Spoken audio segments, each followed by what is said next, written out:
দেখেই মনে হচ্ছে যে বেশ সুন্দরভাবে এটা ভাজা হয়ে গেছে। এবার আমি দুটো ডিম অ্যাড করে দেব। ডিম দুটো আগে থেকেই আমি গুলে রেখেছিলাম।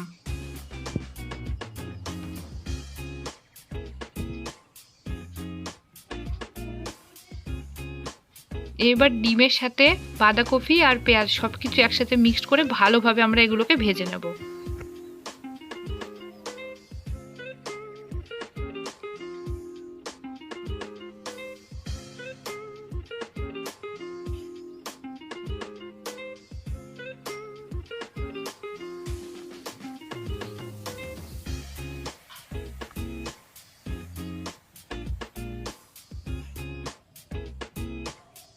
আমরা ভালোভাবে নাড়াচাড়া করে উল্টিয়ে পাল্টে এগুলোকে ঠিকভাবে একটু ভেজে নেব।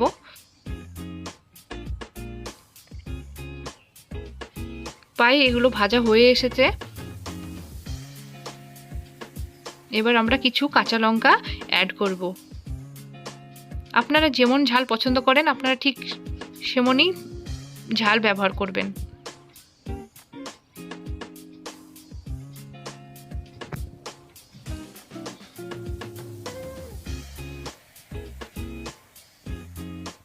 একটু নেড়েচেড়ে এবার আমি কিছু নুডলস অ্যাড করে দেব, যেগুলো আমি আগে থেকেই সেদ্ধ করে রেখেছিলাম।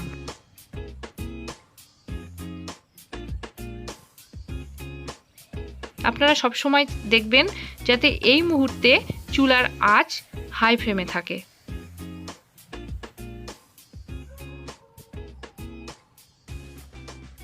এবার আমরা ভালো করে সবকিছু একসাথে সুন্দরভাবে মিক্সড করে নেব, মিশিয়ে নেব, যাতে নুডলসটা দেখতে খুব ঝরঝরে হয়।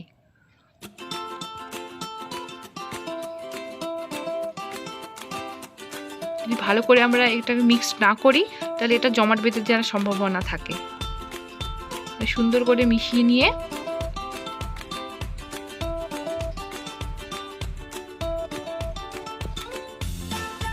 দেখুন বন্ধুরা, বেশ সুন্দর দেখতে লাগছে।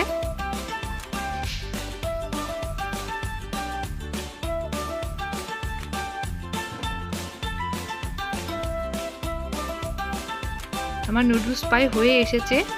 এখন আমি কিছুটা টমেটো কেচাপ আর red chilli soya sauce add করে দেব।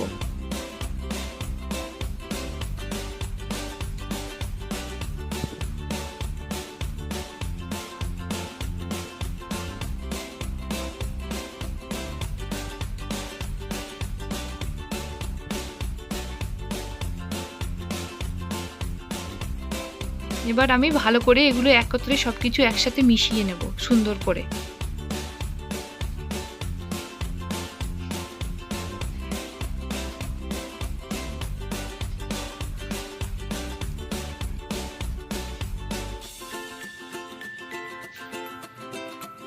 ব্যাস আমার নুডলস একদম রেডি।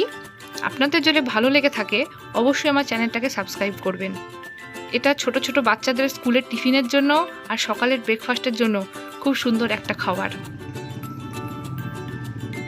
ধন্যবাদ সবাইকে আমার রান্নাটা দেখার জন্য।